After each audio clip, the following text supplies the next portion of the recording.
Fala, meus amigos, estão começando aqui mais um vídeo do canal. Enquanto eu sigo nesse inferno aqui, eu vou fazendo o que não instruíram ainda, que são os vídeos do YouTube, tá? No vídeo de hoje vamos falar sobre o PSDB, certo? Nessa última eleição agora que teve, no dia 6, o PSDB foi o partido que mais perdeu prefeituras, o partido que mais perdeu espaço aí, e já foi um partido que governou o país e, enfim, durante ali praticamente uns 20 anos fez uma polarização com o PT que foi a única que o país tinha, né? E aos pouquinhos foi minguando e hoje não teve aí, em São Paulo também teve uma votação pífia e vamos falar um pouquinho sobre tudo isso aí, tentar explicar um pouco, tentar pensar um pouquinho sobre isso, né? E sugerir algumas alternativas aí de motivo para isso e também se realmente o PSDB morreu mesmo ou se a questão é um pouco mais, enfim, complexa do que parece, beleza? Então é isso. Antes eu deixo aqui para vocês mais uma vez a dica do meu novo livro de poemas, está aqui do outro lado de cá. Quem quiser entrar em contato aí, o zap está na descrição do vídeo e a gente conversa a despeito desse absurdo que eu sigo vivendo. E o meu romance está na editora, assim que sair, já deveria ter saído, assim que sair eu divulgo para vocês aqui, tá? Então, pessoal, na verdade a ideia para esse vídeo surgiu numa reportagem do Brasil de Fato, tá? Lá no Instagram, e eles divulgam aqui essa informação do PSDB, e aí você pesquisa no Google, tem outros números ali que demonstram que realmente o partido caiu muito, assim, mas muito. Vamos ver um pouquinho aqui o quanto que ele caiu, vamos lá. Então a reportagem diz o seguinte aqui, né? O PSDB que existia morreu. É o que eles afirmam, tá? Sem espaço na política, o partido encolhe ainda mais e vive eleição catastrófica, é o que eles dizem, tá? E aí tem um textinho rápido aqui que eles dizem: esse ano o PSDB não elegeu vereadores para a Câmara Municipal pela primeira vez em sua história, justamente em São Paulo, município onde foi fundado. Quer dizer, não teve nenhum vereador eleito do PSDB. Mais que isso, com o José Luiz da Atena como candidato a prefeito, os tucanos tiveram o pior resultado de todos os tempos, com 112.344 votos, ou 1,84% do total. Ciente de sua baixa relevância, o PSDB começou a discutir seu futuro antes mesmo das eleições de 2024. Os tucanos querem construir uma federação com o PDT e o Solidariedade, e já há uma reunião agendada entre as direções das legendas para novembro deste ano. Caso o acordo avance, o PSDB e o Cidadania, que já formam uma federação, se aliariam aos outros dois partidos, o PDT e o Solidariedade, e teriam a obrigatoriedade de construir palanques conjuntos para as eleições de 2026 nos estados e na disputa para a presidência da República. E aí, por último aqui, para o cientista político Rudá Ricci, os tucanos podem ter que procurar legendas menores. No mercado político, ele perdeu importância, né, o PSDB. Quem gostaria de se fundir com o PSDB? O preço desse partido é muito pequeno e, nesse momento, está em queda. Só alguns comentários rápidos aqui, antes de a gente finalizar a própria reportagem, né? No caso da Atena, talvez a explicação para o Datena ter tido essa votação tão baixa, né, seja justamente ele estar no PSDB, ele ter concorrido pelo PSDB. De repente, se ele desse aquela cadeirada que ele deu lá na cara do Paulo Marçal no partido Bolsonaro, faria mais sentido, né? A cadeirada tem mais a ver com o partido Bolsonaro do que com o PSDB. Então, de repente, ali ele ia até catapultar ali a campanha dele e chegar até no segundo turno, eventualmente, tá? Foi o que aconteceu com o Paulo Marçal, porque tem um perfil mais bolsonarista, que é o que agrada mais o eleitor de direita no Brasil, o eleitor de classe média de maneira geral, tá? No momento que a gente está vivendo, certo? E aí tem também uma outra questão ligada a essa coisa das coalizões, né, que é uma bizarrice do Brasil aí, porque o PDT, se você estuda ali qual é o projeto do PDT, qual é a ideologia, não tem absolutamente nada a ver com o PSDB, nada a ver nem com Solidariedade, nem com Cidadania, até porque esses partidos de Solidariedade e Cidadania, só isso são nomezinhos muito marotos, né, porque são partidos de direita, então de solidariedade não tem nada e de cidadania tem muito pouco, tá? Mas enfim, então eles continuam aqui para poder, né, eles repetem que a questão da Atena, né, que justamente em São Paulo, município onde foi fundado, PSDB não elegeu vereadores pela primeira vez e, mais do que isso, com o Datena, eles tiveram o pior resultado de todos os tempos, tá? Com 1,84% dos votos. E também, pela primeira vez em sua história, o PSDB não governará nenhuma das 26 capitais brasileiras, tá? Sendo que logo que foi fundado, o Partido Tucano já conseguiu vencer na prefeitura de Belo Horizonte. Foi lá em 88, 89, né? E aí, mais duas informações que eles passam aqui para a gente passar para reflexão. Respirando por aparelhos, neste ano o PSDB governará 269 municípios do país. Em 2020 esse número era de 523, uma queda de 48%. Perdeu a metade das prefeituras que tinha, né? Dos 52 municípios que terão segundo turno em 2024, que ainda tem, né, alguns lugares que vai ter segundo turno, os tucanos disputarão a prefeitura de apenas 5, tá? Portanto, Ponta Grossa, no Paraná, Paulista, em Pernambuco, Piracicaba, em São Paulo, Caxias do Sul e Santa Maria, no Rio Grande do Sul, tá? Então, quer dizer, e aí, mesmo assim, vai ficar um número muito pequeno, porque, né, enfim, vai perder praticamente metade ali das prefeituras que governou em 2020, tá? De 2020 até 2024. E aí, por último, tem uma citação aqui do Rudá Hit, que é cientista político, dizendo: o PSDB que existia morreu. Eles perderam a identidade, não sabemos mais se é social-democrata, liberal ou conservador. E é interessante estudar isso ali, o que estava lá na época da formação do partido, e ao mesmo tempo comparar isso com as políticas de governo do FHC e do próprio Serra em São Paulo, Alckmin, etc. e tal, para a gente ver que, na verdade, social-democrata mesmo, o PSDB nunca foi social-democrata, né? Ele sempre foi neoliberal e, enfim, em alguma medida, eles dizem aqui conservador, né? Liberal ou conservador. Liberal não foi também, né? A não ser que a gente considere aí um liberal de primeira geração, né? Que, na verdade, hoje a gente tem que chamar de neoliberal, porque nós estamos em 2021, né? Nós estamos no século XXI, tá? E conservador também, isso aí é questionável, né? Enfim, né? Como é que a pessoa é neoliberal e conservador ao mesmo tempo? É difícil, né? O Bolsonaro parece que porque defende ideias nos costumes que são retrógradas, tradicionalistas, etc. e tal, e ao mesmo tempo defende uma política econômica ali de entreguismo e enfim, da ilusão do livre mercado financeiro, etc. e tal, tá?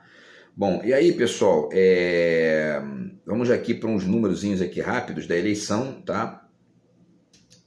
Eu até separei aqui porque eu fiz a conta para a gente poder partir desses números para refletir aqui. Então, são 5.517 prefeituras já definidas, e aí faltam aí essas 52 que vão ter segundo turno, né? Dessas 5.517, 4.771 estão com a direita.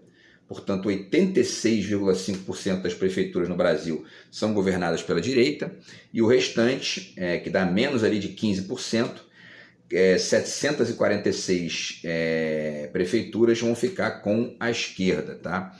Isso demonstra aí também nitidamente o quanto o eleitor brasileiro não entendeu ainda essa diferença, porque elege um cara como Lula com 51% dos votos, e, em compensação, gera apenas 14% de prefeituras para a esquerda inteira. Não é só o PT, né? PDT, PCdoB, PSOL, não chegam a 15%. Quer dizer, então tem alguma coisa mal resolvida na cabeça do eleitor brasileiro. É importante a gente pensar isso aí, tá? E aí, ainda para finalizar aqui, essa queda do PSDB ela não aconteceu apenas de 2020 para 2024. Aconteceu de 2016 para 2020 também, na mesma proporção, tá? Em 2016, o PSDB governava 799 prefeituras no Brasil e era o segundo partido com mais prefeituras, só perdia para o PMDB. E aí caiu de 799, 800 prefeituras, né, para 523 em 2020 e agora caiu para 273, tá?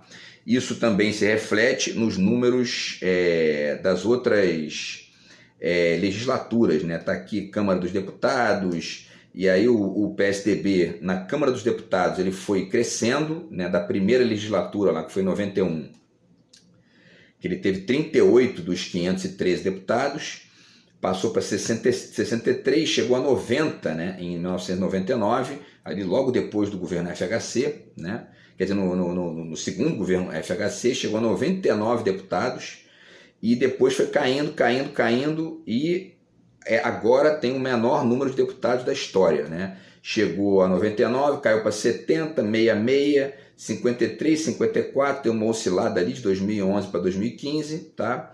Caiu para 29 e agora tem 13 deputados federais, o PSDB, que é o menor número da história do partido aí no Congresso, tá? E agora a pergunta que fica então é essa, né? Quer dizer, qual é o motivo? Por que o PSDB está perdendo deputados, perdendo aí espaço na política nacional, etc. e tal? Isso tem alguma coisa a ver com a ideologia do partido, alguma coisa a ver com os posicionamentos, enfim.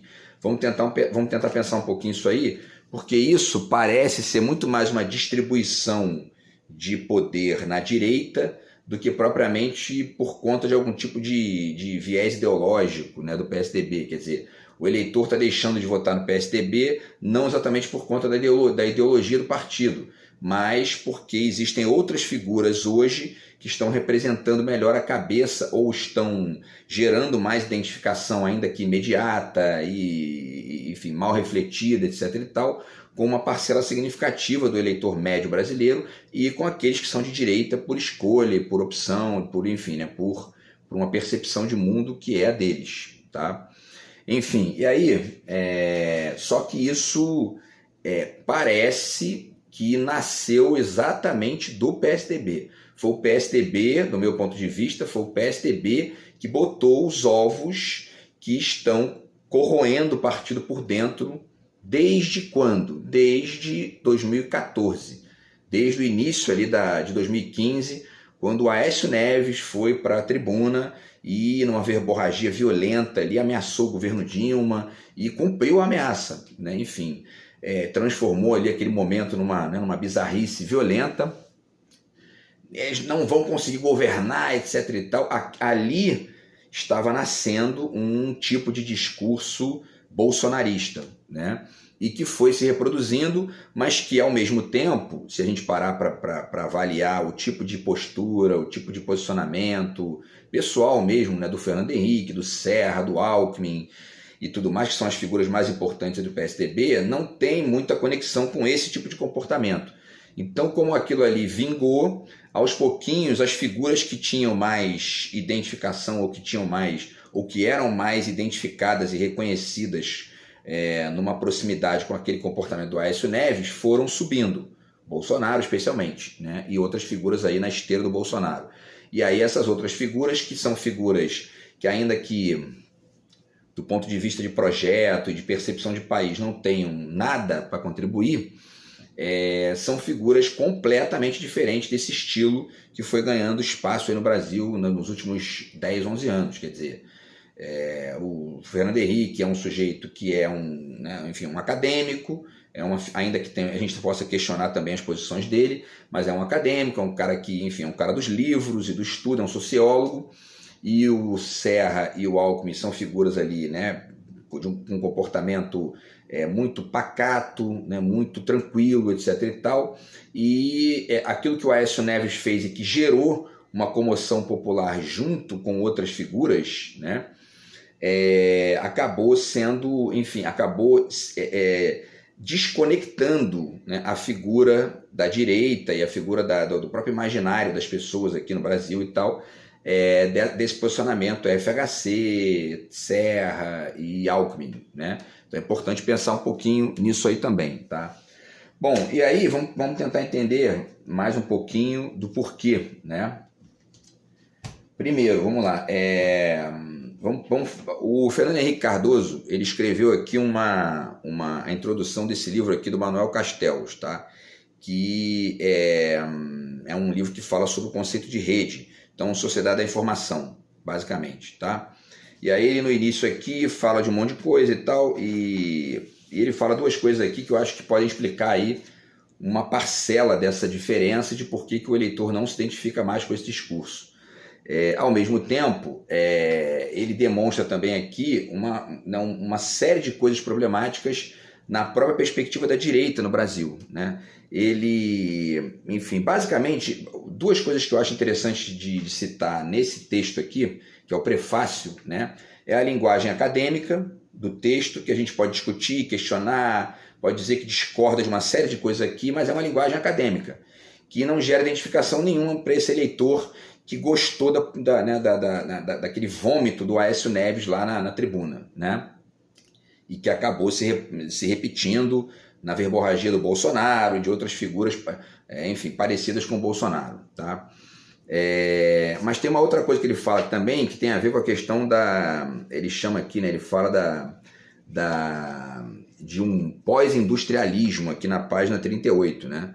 Essa intuição central, construída em torno da noção de informacionalismo, dá a Manuel Castells, que é o autor do livro, a chave para refinar e criticar a tradição de pensamento sobre o pós-industrialismo e para iluminar em novos ângulos, etc. e tal, tá? Então, quer dizer, de qualquer maneira, quando a gente olha para o que aconteceu no governo FHC, o que ele fez no Brasil foi um pós-industrialismo. Ele começou a sabotar a indústria brasileira e a gente começou a perder espaço industrial, foi perdendo, recuperou um pouquinho ali com o Lula e tal, mas continuou perdendo depois com o Bolsonaro, etc. e tal. E essa é a cabeça da direita brasileira. Agora, é uma cabeça ingênua, né? Obviamente, porque o mundo inteiro não funciona, o mundo desenvolvido inteiro não funciona assim, e nem o mundo em desenvolvimento, porque os países da Ásia, por exemplo, que estão se desenvolvendo lá, estão se desenvolvendo a partir de uma conexão com a indústria, né? Além da sociedade, sem apagar a sociedade da informação, sem apagar a internet, sem apagar essas coisas todas, mas investindo em indústria e de maneira pesada, né? E isso acaba gerando emprego, acaba gerando melhoria de renda e etc e tal.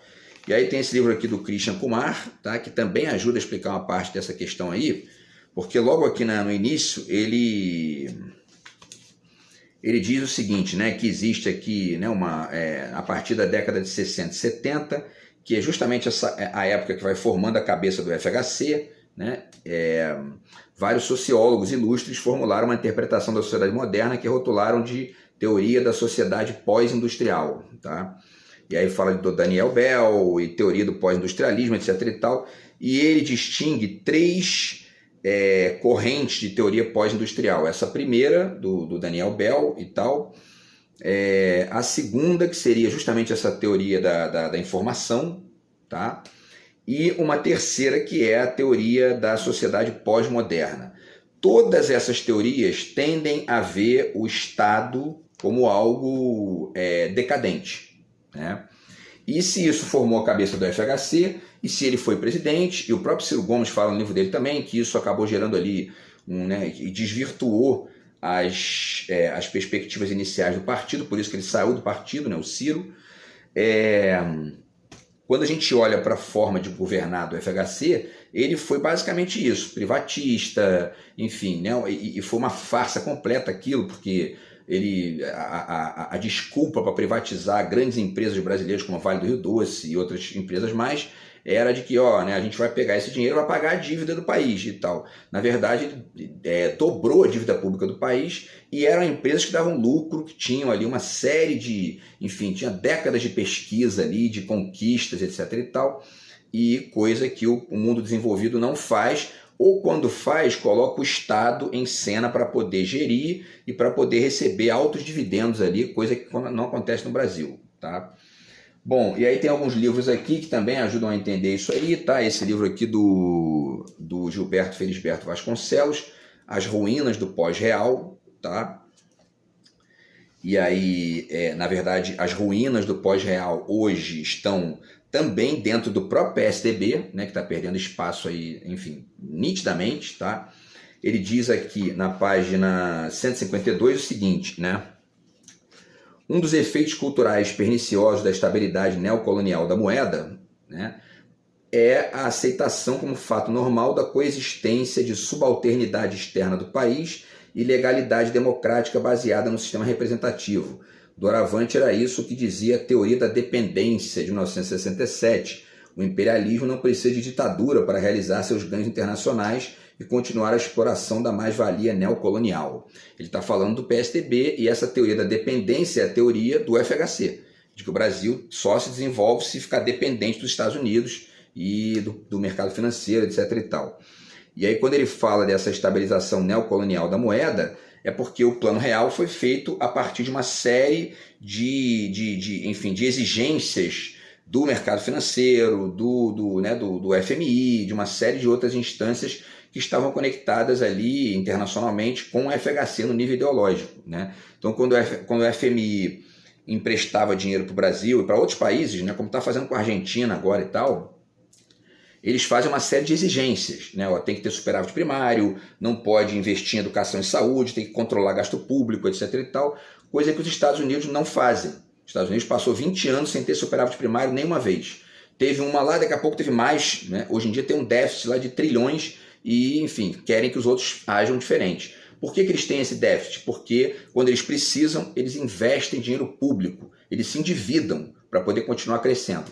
E ficam impedindo os países periféricos de crescer. Para quê? Para poder lucrar com isso, para preencher esses espaços com mercados livres, mercados que de livre não tem nada, deles, né? Esse é o ponto aí que a gente está vivendo, tá? Outra coisa rápida aqui também, que pode ajudar a entender isso, tá? Tá aqui nesse livro do Carlos Castelo Branco, O Caseiro do Presidente, tá? Que é um livro de crônicas sobre o FHC, da época lá do governo FHC.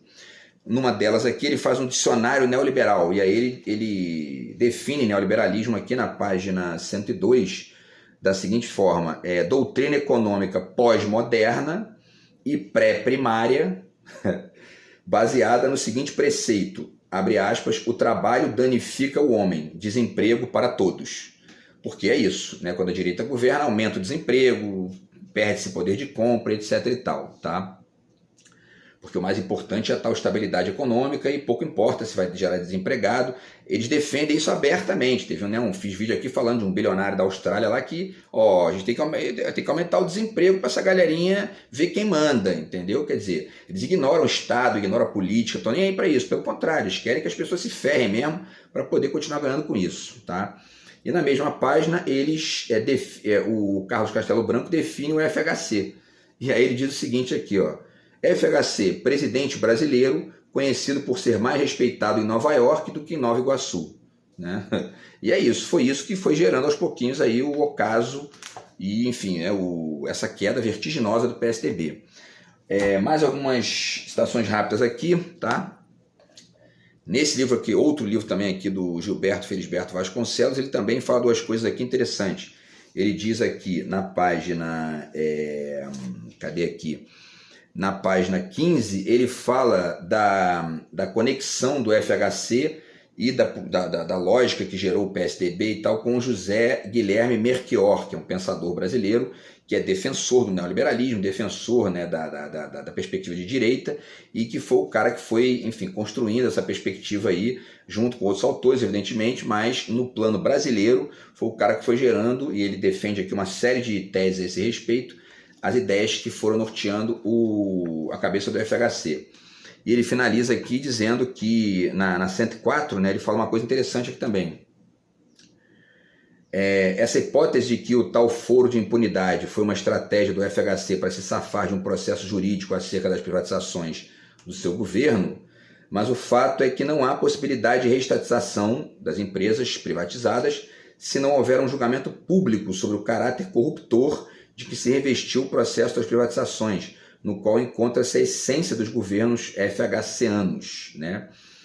E não há estabilidade da moeda ou na consolidação da democracia, conforme os politicólogos enganam os otários com a falsa antinomia autoritarismo versus democracia do regime político pós-64. Então, quer dizer, está criticando as privatizações também, né? E ponderando se a opinião pública vai chegar algum dia a entender a necessidade disso ou não, porque no Brasil existe uma lógica, a gente precisa primeiro passar por essa lógica de empresas estatais para depois chegar eventualmente talvez a gente nunca chegue, né? Porque, já falei aqui, os Estados Unidos sustentam mercados fora do seu país que acabam gerando dividendos e acabam gerando lá retorno nos impostos que são muito altos, é o maior orçamento do mundo, é o maior PIB do mundo, porque eles têm 800 bases militares no mundo inteiro, quer dizer, não dá para repetir esse modelo, né?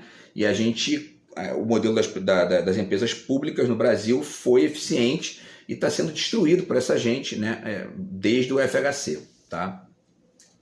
Por último, tá, para finalizar aqui, a gente passar para a reflexão final do vídeo, tem também duas ponderações do Zuenir Ventura aqui nesse livro de crônicas. Tá?